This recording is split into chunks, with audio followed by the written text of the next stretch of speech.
Diable Jump.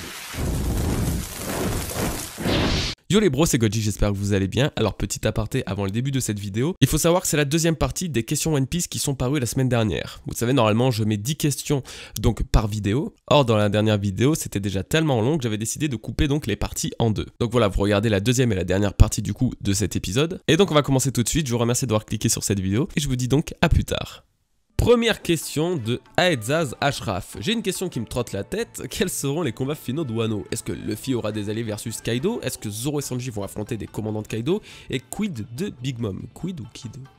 Ouais, quid. Alors, merci de ta question, Aedzaz Ashraf. C'est une très bonne question, mais c'est vrai que c'est une question finalement qui revient assez souvent. Comment va se dérouler le combat de Luffy contre Kaido? Moi, perso, vu la tolle qui s'est pris il y a 2 semaines, je vois mal quand même Luffy affronter au même niveau un empereur comme Kaido. Faut pas oublier que c'est quand même une bête qui a été considérée comme la plus puissante en 1v1. Donc, je pense que si des personnages comme, admettons, des trucs comme Akainu, comme le gratin en fait des plus puissants personnages de One Piece n'arrive pas à vaincre un personnage comme lui, c'est pas Luffy qui est censé arriver à le faire. Bon, pour moi je verrais bien une alliance de supernova contre justement Kaido, c'est-à-dire des supernovas comme Zoro, car oui, Zoro est encore un supernova, il est toujours considéré dans cette classe, même si on a tendance à l'oublier. Et attention, je vous spoil un petit peu, récemment nous avons découvert qu'il y avait donc un katana, le Enma, dont Zoro a hérité, qui est apparemment le seul sur Wano Kuni capable de trancher les écailles du dragon de Kaido. Ça rajoute tellement de cohérence sur le fait qu'il va participer à ce combat, et surtout que finalement ça sera un combat collectif.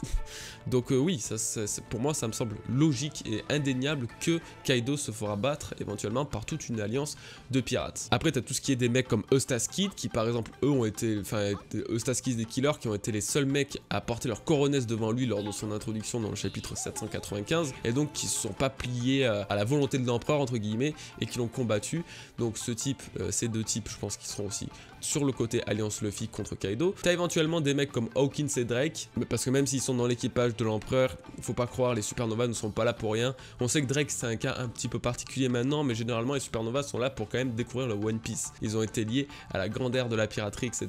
Donc ils vont pas rester toute leur vie sous la commande d'un empereur. Et puis bah l'eau, parce que l'eau c'est tellement logique, logique. C'est celui qui est à l'origine de tout ce qui se passe actuellement, donc s'il ne se bat pas contre Kaido, c'est qu'il y a vraiment un problème. Et concernant les commandants de Kaido, alors je verrais bien Zoro contre Kyoichiro, enfin c'est pas vraiment un commandant de Kaido, mais du coup ça serait un de ses combats majeurs dans l'arc. Je sais pas pourquoi, je vois bien Kyoichiro de cette manière. Après faut dire que ce samouraï, on sait pas encore trop ce qu'il a à proposer, qui il est réellement, mais en tout cas ouais, Kyoichiro je verrais vraiment un beau combat avec lui contre Zoro. Sanji c'est un peu plus compliqué, peut-être terminer son combat contre Page One, ou alors éventuellement fighter contre King, mais ça risque d'être impossible parce que je pense que la différence de puissance est assez colossale. Et pour finir avec Big Mom, bah, étonnamment, je vais vous dire, moi je la vois vraiment pas se battre avec quelqu'un en fait durant l'arc de Wano Kuni. Il y a tellement de grosses pointures à affronter.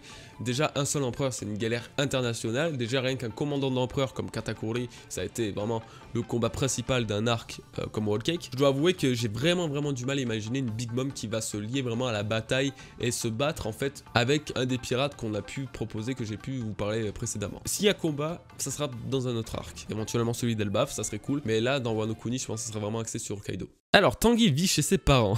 Salut Goji, je me posais une question un peu bébête, mais selon toi, lorsque One Piece se terminera et que l'on connaîtra tout de son univers, qu'arrivera-t-il à la communauté One Piece? Parce que soyons honnêtes, c'est une communauté quasi complètement basée sur les théories. Alors que va-t-il se passer pour la communauté quand One Piece va se finir? Je pense en fait on s'en fout que la communauté soit basée sur les théories ou pas. Pour moi les théories elles sont présentes parce qu'on essaie de se hyper comme on peut. En gros on fait marcher l'excédent de notre esprit qu'on a en tête et toute l'imagination qu'on peut avoir. Mais en vrai de vrai je pense que le dernier scan de One Piece, le jour du dernier scan de One Piece, tout le monde s'en foutra des théories. Enfin t'auras des trucs, tu te diras putain et tout c'est révélé ou c'est totalement faux, mais bref en fait tu seras pas dans le mood à espérer qu'une théorie ou pas soit vraie, tu seras dans le mood à te dire un truc de plus de 20-25 ans, une œuvre pareille qui nous a tous autant marqué, un titan en fait qui se finit aujourd'hui, ça doit être, enfin tu t'en fous après du reste des théories, et dans tous les cas ça sera comme Dragon Ball, ça sera comme n'importe quelle œuvre, c'est-à-dire qu'il y aura une communauté qui sera là présente et pour continuer à faire vivre cette œuvre et puis cette passion entre nous en gros. Dragon Ball encore une fois elle marche très bien encore, bien avant Dragon Ball Super d'ailleurs, et parce que justement il y avait une communauté active et c'est d'ailleurs grâce à ça qu'ils ont pu avoir plus d'une centaine d'épisodes sur cette œuvre. Et on peut dire ce qu'on veut, on peut aimer ou détester Dragon Ball Super,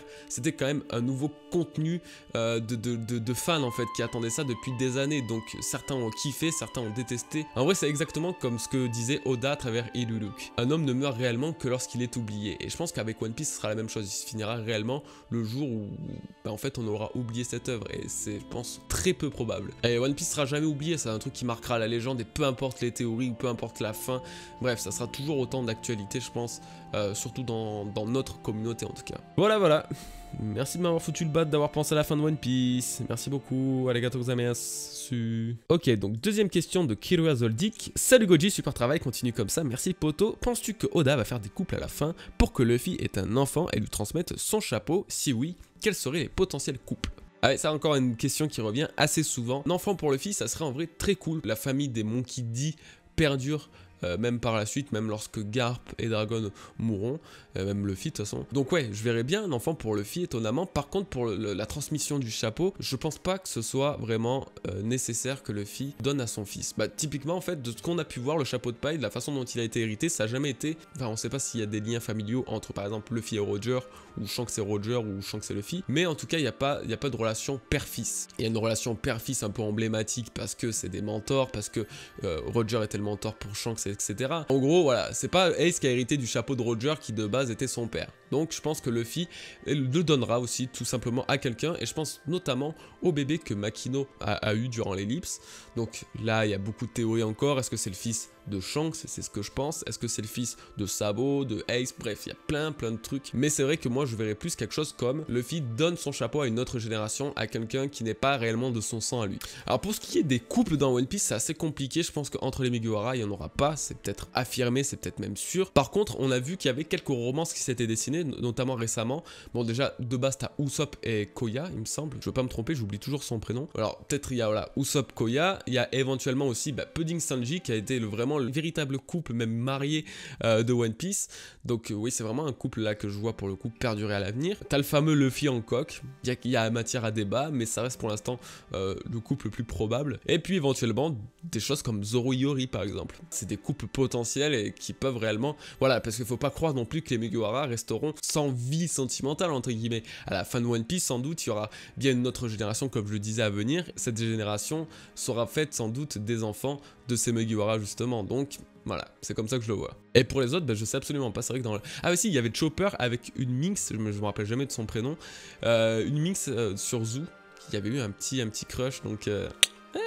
Il y a quand même pas mal de couples, beaucoup plus que ce qu'on peut croire. Nouvelle question de Mr. Toad. Salut Goji, super vidéo comme d'habitude, merci poto. Voici ma question, comment vois-tu la méthode de transmission des fruits du démon? Comment un objet peut-il en manger un? Et pour toi, si une femme enceinte possède un fruit de type Logia, le bébé est-il aussi protégé des attaques? Donc en gros, est-ce qu'il est aussi en style Logia? Merci d'avance que ma question soit sélectionnée ou pas, car je sais que la prochaine vidéo de cette série sera grandiose. Merci beaucoup poto encore une fois. Alors normalement, de ce qu'on sait, la transmission des fruits du démon, c'est lié à l'âme, c'est lié à tout ça. Je crois que c'était un random sur Dressrosa qui l'avait expliqué. Quand un personnage ayant un fruit du démon meurt, son âme va aller se réincarner en gros, ou l'âme du moins du fruit du démon, va se réincarner dans un autre fruit proche, et lorsqu'il est consommé, en fait c'est ainsi de suite, c'est une sorte de cycle assez simple au final. Et on a même pu le voir sur Punk Hazard, quand Smiley a explosé suite à la bombe de César Clone, et on a pu voir que le fruit du démon de l'Axolot a été réincarné apparemment dans une pomme qui était proche. Et du coup cette pomme est devenue un fruit du démon. Donc ça c'est plus sur la réincarnation. Sur la transmission, ça reste un peu le même style. Je pense que le fruit du démon s'attache donc à l'âme d'une personne. Ok. Et donc ça pourrait expliquer par exemple que des objets aient la possibilité de manger des fruits du démon. Vegapunk a réussi à le faire avec par exemple des sabres ou même avec des canons. Et je pense que c'est lié en fait à la culture japonaise et au mythe du Tsukumogami. C'est-à-dire que au Japon on pense que dans la culture un objet ayant atteint les 100 ans développe une âme, développe en fait une sorte de yokai, une sorte d'esprit à l'intérieur. Par exemple, il y a énormément de katanas ou de sabres légendaires qui sont considérés comme possesseurs de Tsukumogami parce que voilà, ce sont des très vieilles reliques. Et je pense que c'est à peu près la même chose donc pour ce qu'a voulu faire Oda avec les fruits du démon et les objets. Donc en gros, ça serait parce qu'ils ont développé une âme, un esprit. Et pour la maman, c'est un peu compliqué, ta question un peu bizarre et finalement quand on y pense c'est un peu chelou parce que normalement non, Oda a bien expliqué que dans le SBS du tome 77, quand on mange un fruit du démon, c'est vraiment la première bouchée qui te confère le pouvoir. Le reste, tu peux manger genre Luffy a pu manger le Gomu Gomu no Mi, et si Shanks avait lui-même mangé le reste, il aurait pas eu de pouvoir, il aurait juste eu le goût dégueu. Donc je pense que peut-être éventuellement pour le bébé ça risque d'être la même chose, c'est-à-dire que c'est la mère qui va manger le Logia, ok, c'est un Logia du feu, admettons, et bah, le bébé non, par contre je sais pas trop comment ça risque de faire, c'est un peu glauque, mais je pense que c'est une problématique qu'on n'aura jamais dans One Piece. J'espère parce que ça risque d'être très vite chelou. Nouvelle question, The Fox, j'ai une question, ça fait combien de temps que Luffy est dans le Nouveau Monde? Parce que pour moi ça fait 1 mois depuis le début de Wano. L'une de mes dernières vidéos avait comme sujet justement la chronologie dans One Piece, comme quoi en fait il y avait quelque chose qu'on aurait peut-être oublié qui changerait absolument toute la chronologie dans One Piece. Donc elle se base sur la première moitié de Grand Line, c'est-à-dire avant l'ellipse. Donc je vous invite à la regarder si vous l'avez pas encore fait parce que ça pourrait bien vous aiguiller sur un peu tout. Et donc concernant Luffy et sur le Nouveau Monde, je pense que en réalité depuis entre le chapitre 888 et 958, il s'est passé seulement 1 mois. Donc oui effectivement avec le cycle lunaire ça fait qu'1 mois. Donc je pense qu'en gros ils sont dans le Nouveau Monde depuis moins de 3 mois, vraiment. Parce que finalement tout s'est enchaîné très vite, il faut penser qu'on a eu Dressrosa qui a duré 100 chapitres, mais qui finalement dans le manga ça a été juste une très longue journée. Je pense que c'est dans les 1 mois.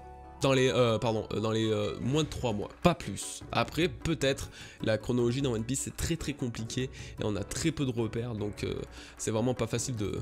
Voilà, d'imaginer le truc ou de balancer des dates au hasard, mais je pense que c'est plus voilà, quelque chose dans les à peu près 3 mois. Voilà, c'est la fin de la vidéo les bros, je vous remercie de l'avoir regardé et j'espère qu'elle vous aura plu. Donc nous on se retrouve je pense vendredi pour une nouvelle vidéo, un petit truc assez sympatoche. Et puis comme d'habitude je vous souhaite une très bonne semaine, une très bonne journée ou soirée suivant quand vous regardez cette vidéo. Je vous dis à très bientôt et portez-vous bien, peace les bros.